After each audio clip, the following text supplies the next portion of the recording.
Okay, we welcome everybody here, and I am Costanza Barbieri, professor of the Academy of Fine Arts of Rome, and we are hosting now a section at Peers Differences, Sharing Artistic Research, and we are at the very the heart of our day dedicated to art research, because young artists, students, researchers will now present their researches.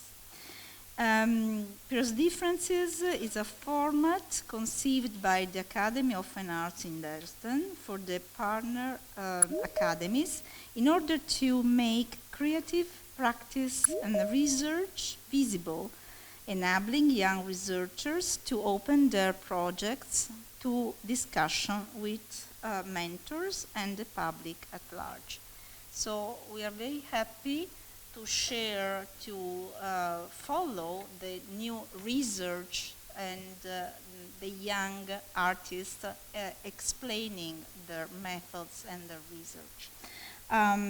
The first who will enter in the discussion is Martin Vizbulis, who is a distinguished graduate of the Riga College of Applied Arts and at the Latvian Academy of Arts, who is is a dedicated researcher and educator with a solid foundation in wood design and visual communication. He has expanded his repertoire by working in the Academy's Digital Technology Lab and teaching cutting-edge research. Invited to teach an experimental composition course in the Environmental Art Department. Vizbulis eventually rose to head the department.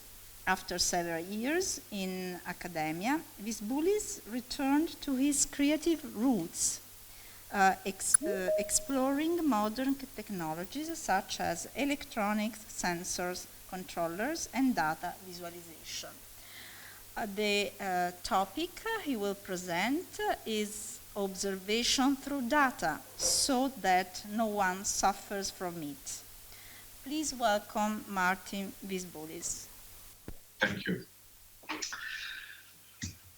Okay, at the beginning I will just show you a couple of slides with my inspiration resources. For example, this one, the artwork was of Michel Duchamp.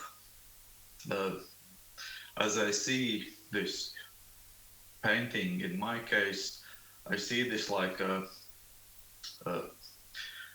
visualization of the data, because in this painting there is implemented the time dimension where the person is descending the stairs, and also in what is important in my case, we cannot recognize the person which is naked and is coming down the stairs is somehow converted like a data. And next thing, what I think everyone knows, is the panopticon architecture, and then the theory of Michael Foucault about panopticism, and the book, novel by George Orwell, 1984. And here again, Marcel Duchamp, but in this case in John Cage's work, which was attained like a performative work of sound. And Leon Taemen, a Russian scientist, which is famous with his musical instrument, which he created, and we can call it maybe one of the first electrical music instruments. And there was another concept of his instrument, but he didn't realize this because he was brought back to Russia. And then this is the other part of this scientist. He made several spying devices for the government. And this is one of them, called the Thing, which was curved in the wooden profile, this great seal bug, which Russian government gave as a present to US embassy in Moscow. And this thing was, of course, checked that everything there is okay, and they put it on the wall, but they didn't know that this thing was working like a spying device.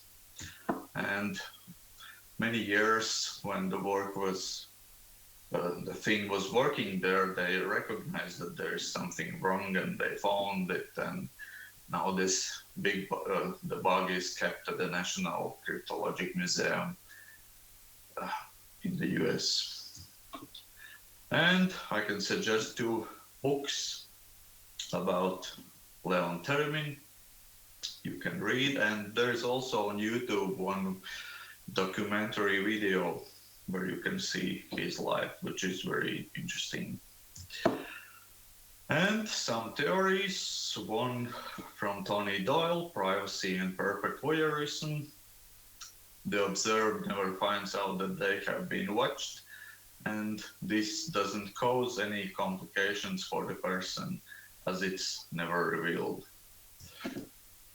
The other theory from Thomas Mathieson, which is some kind of developed panopticon principle, but with more levels, called modern synopticon or synopticism, where as a result it turns out that the observer is observing something, but someone else is observing him.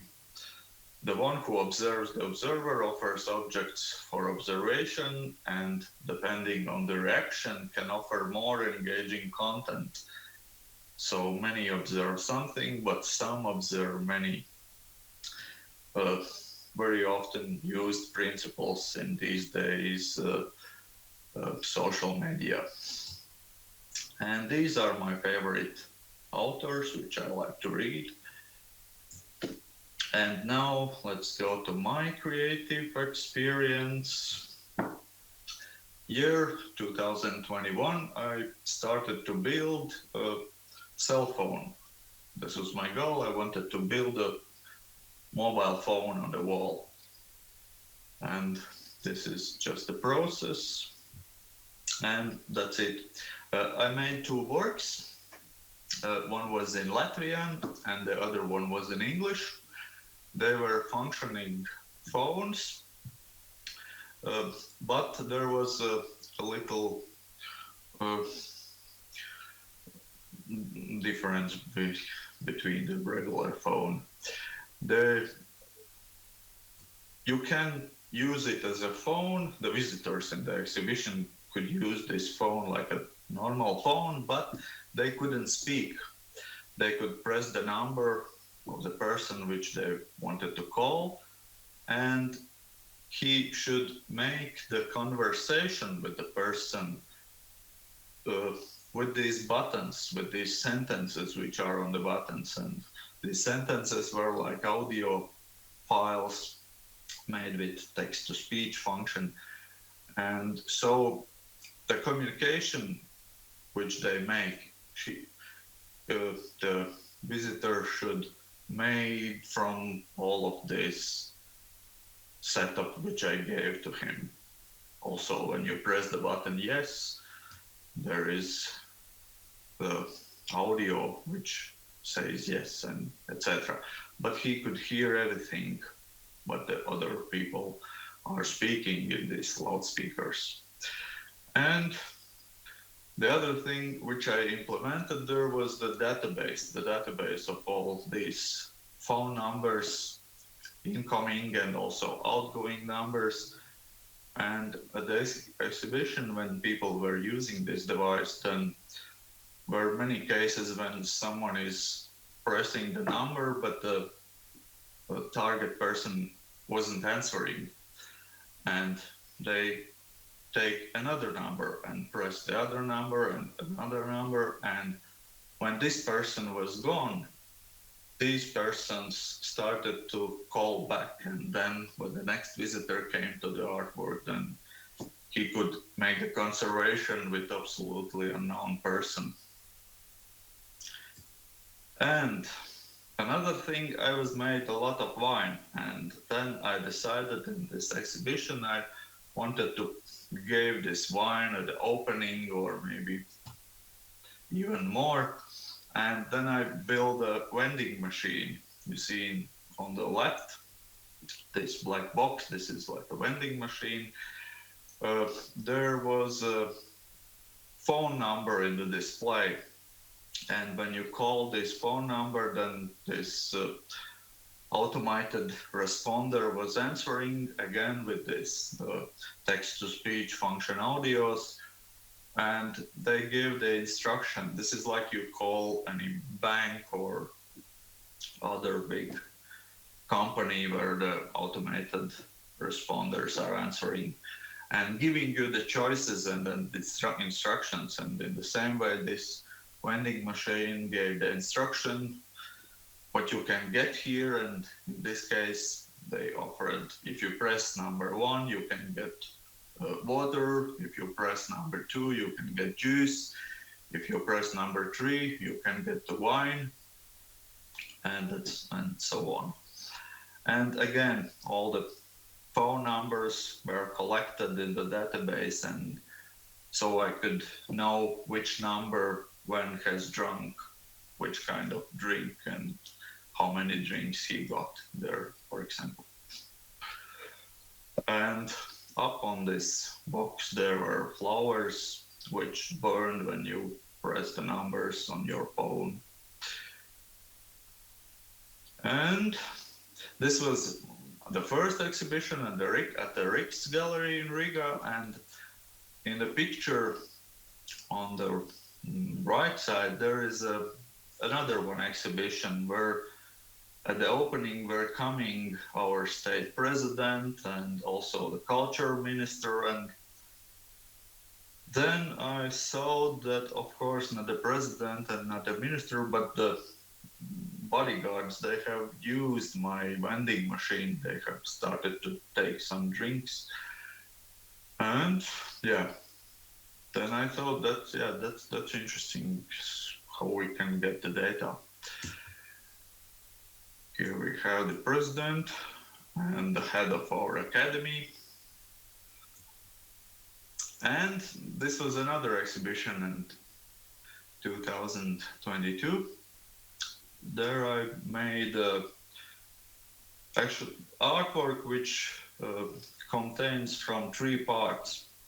One of them is this data collecting device. I made electronic devices, 3 identically artworks which I set up in 5 different places to collect the data. The data were simple measurements of the space, the distance, the humidity, the temperature, the sound, level of the sound, and other parameters, the movement in the room, and the light condition, and the carbon oxide amount, and also alcohol amount in the air, and these kind of parameters. And I put them in different places where I started to collect the data. And one piece was also in the exhibition space. Here is one example in a bar, in a concert hall, and interesting that the name of the bar was 1983. This is 1 year before 1984. And so I was checking the data and looking for the interesting moments. And when I found some interesting moment, I made a data visualization. For example, this one is in a bar. This is a Friday, 12 hours in the bar from the morning till the next morning. And so you can see where is the shapes are, the amount of carbon oxide, amount of alcohol, the amount of light, For example, on the left you can see the natural light, the sunlight, and humidity, temperature, sound level, and the movement in the room. And this is another day. This is Friday and Saturday. This is the Friday, so Saturday night.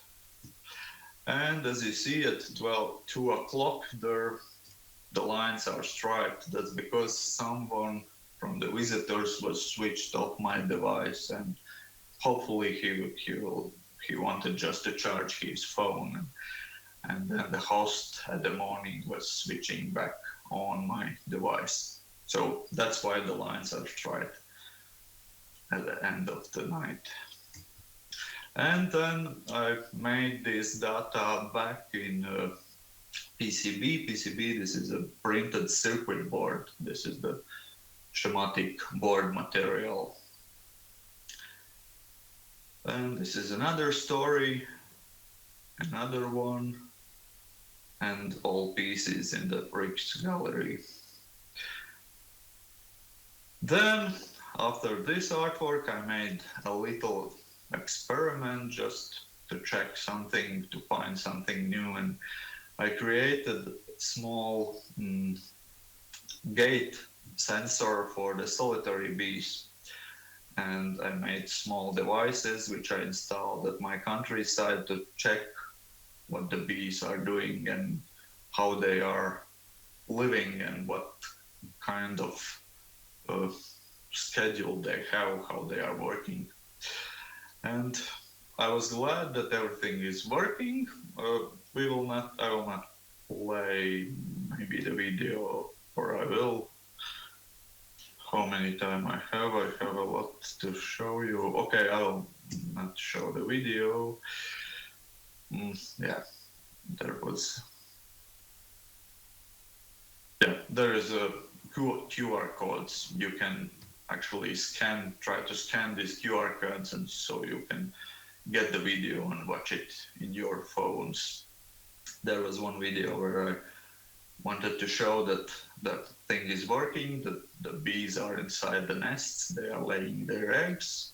And the other one was with the so-called parasites, two kind of parasites, which were not the bees, but the enemies of the bees who were walking around the nests.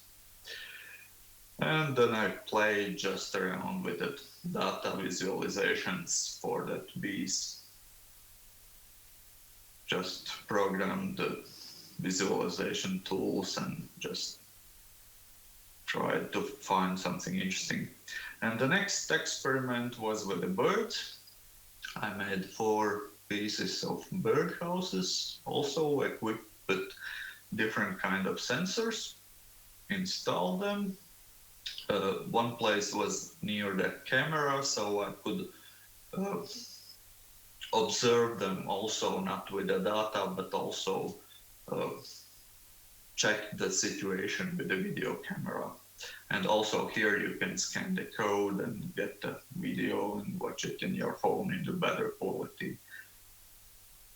And there is another one case also with the other house of the birds. And this is how looks the data which I get from the birdhouse. For example, these black lines are the weight, because I was measured also the nest inside the house, and the blue line is a humidity level. Here, as you can see, at the morning, the bird which used this house, he is wet because he is walking on the ground, and the ground at the mornings are wet, and when he gets inside the house, he brings in the house this wet condition, and the humidity is going up. And for example, the yellow line is the sun, when the sun is rising, and the temperature, the orange line is temperature. You see how the temperature is rising and the humidity is going down during the daytime. And also in this gray line is the sound level in the cage. in the house.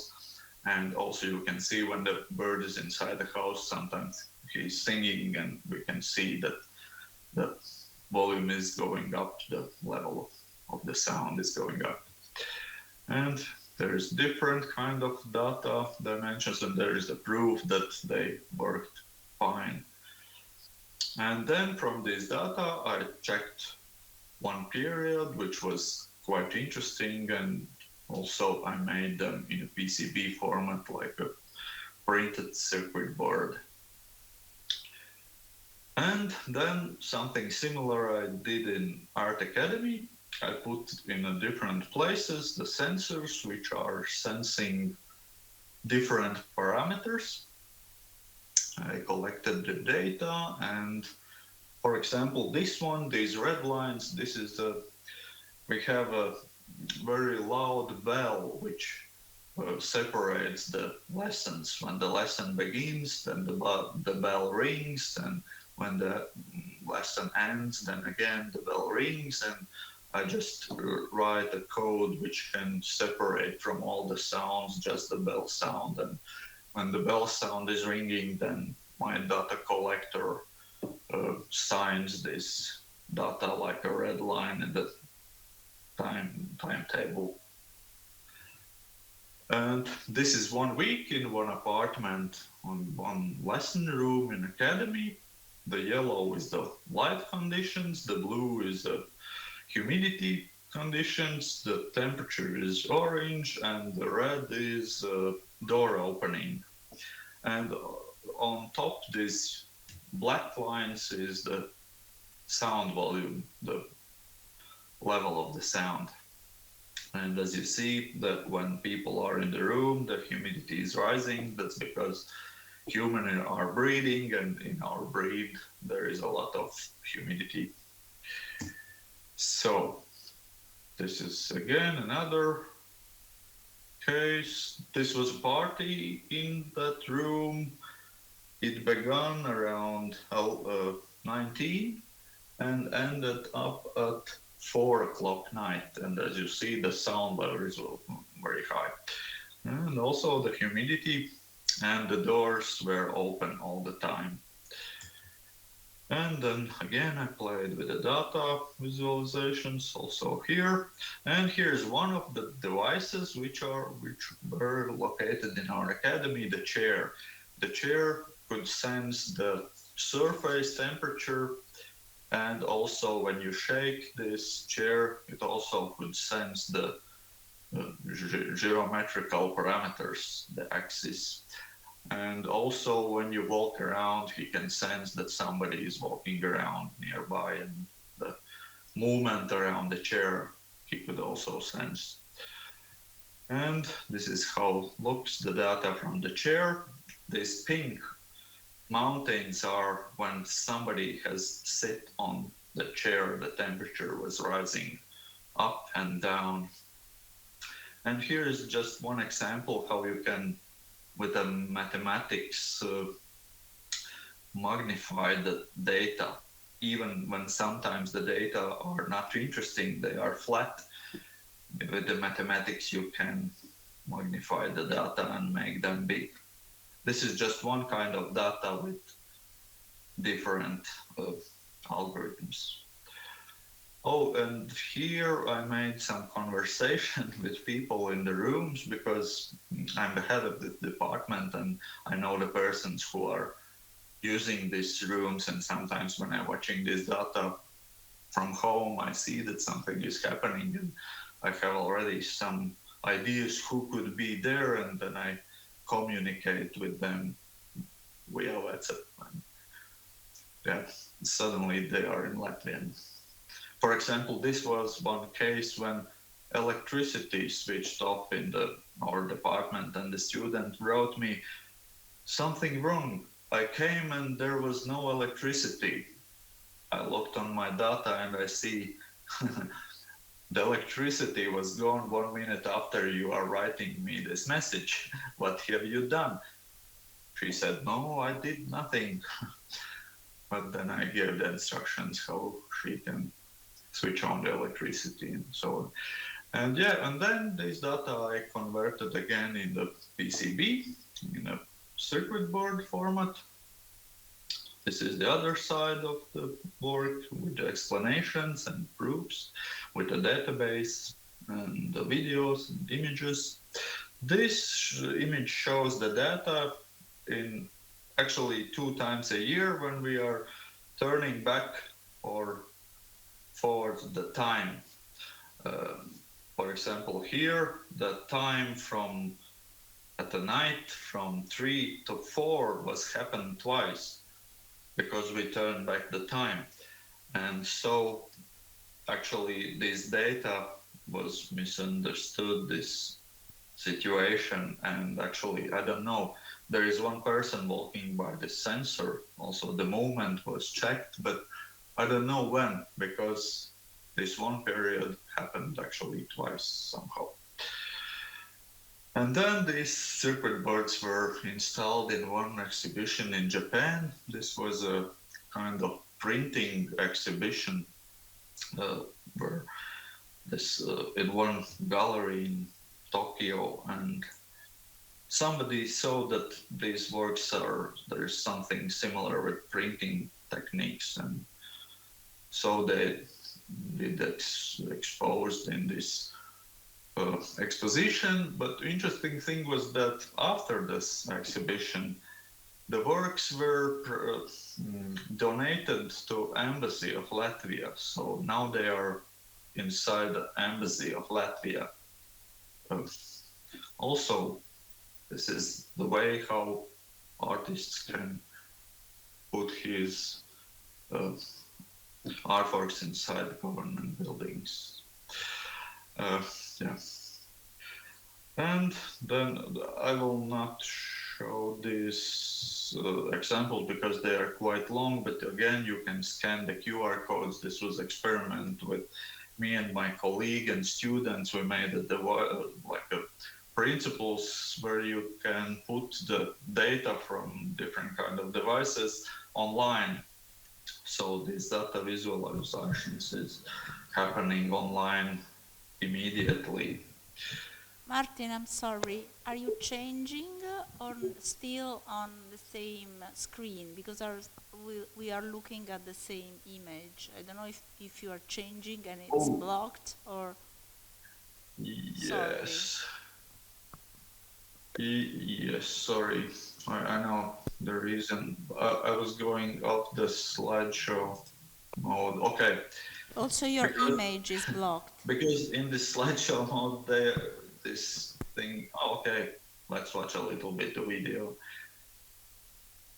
This is the device which can shake, and this environment which you see in the screen. This is a A-frame environment, some kind of 3-dimensional place in the browser, very simple, and we connected this data with this A-frame thing, so it was getting kind of yeah.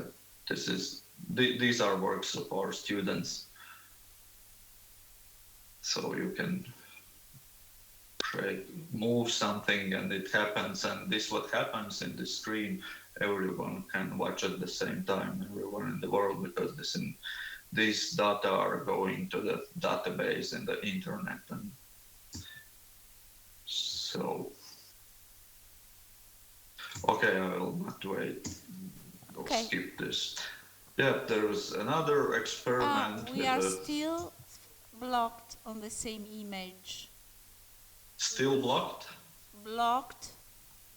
We are still with the previous image, and then it didn't move on. Hate Teams. I will try. Any questions? In the meantime, we are trying to solve the problem, to ask to Martin. Yes, there is one question.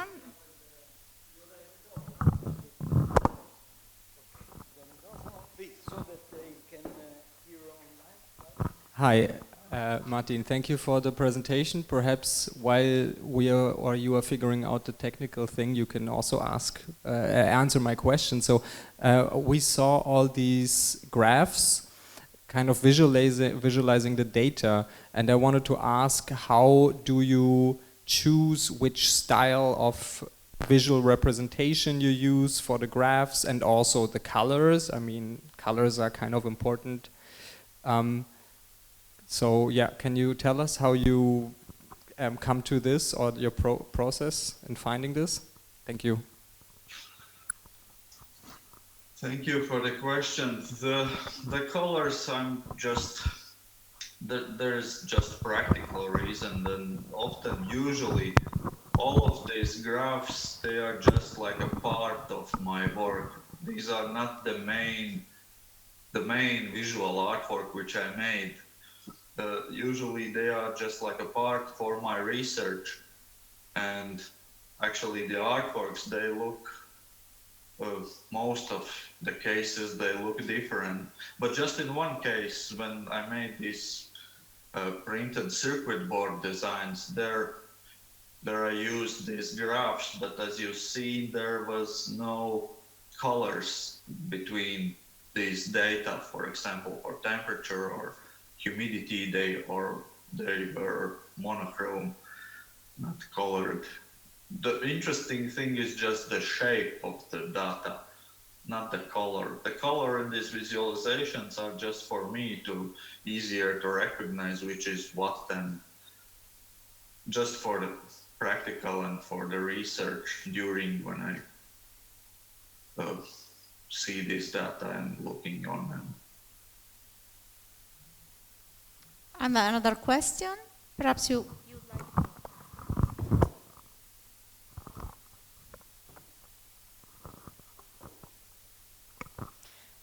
My question is about the cafe machine. I was wondering why you put flowers over what?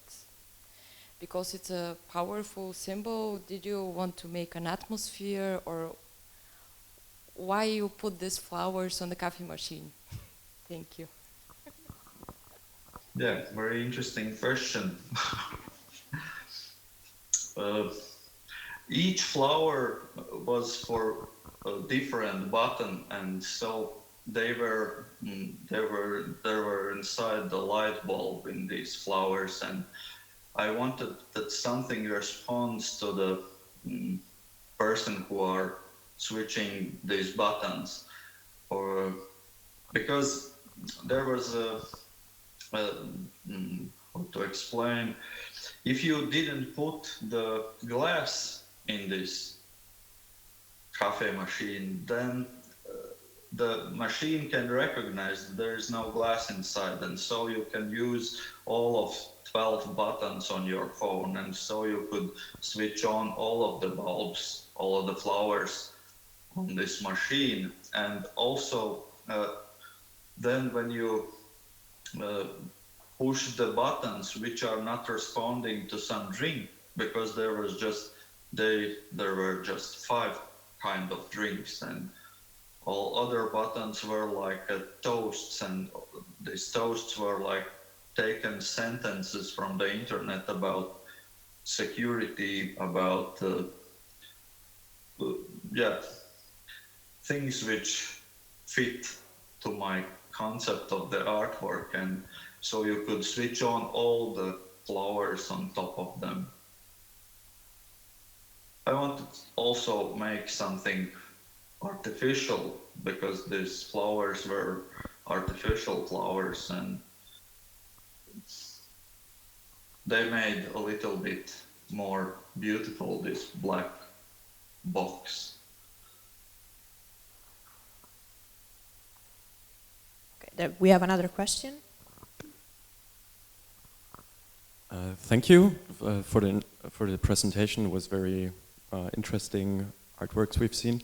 I'm interested in the experience you have with reactions and feedback on your work, because I also work on an installation at the moment that's gonna be premiered soon, which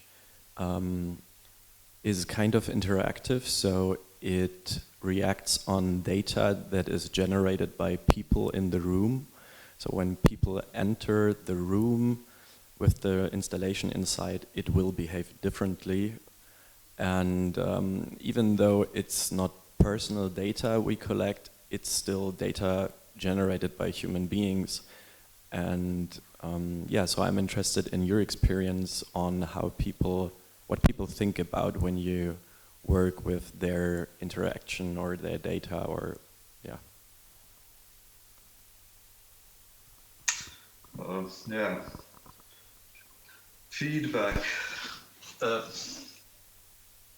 Actually, I didn't get back any feedback in a straight way, but I can tell you maybe a little bit about this phone which were installed. And when there was people are afraid of these automated phone calls, and for example, if somebody was making the call to somebody and on the other side they already hear that this is machine talking, this was very strange voice and strange questions and the way of communication, and then usually people were putting switching off the phone and dropping, so they didn't communicate. They are afraid of these artificial things.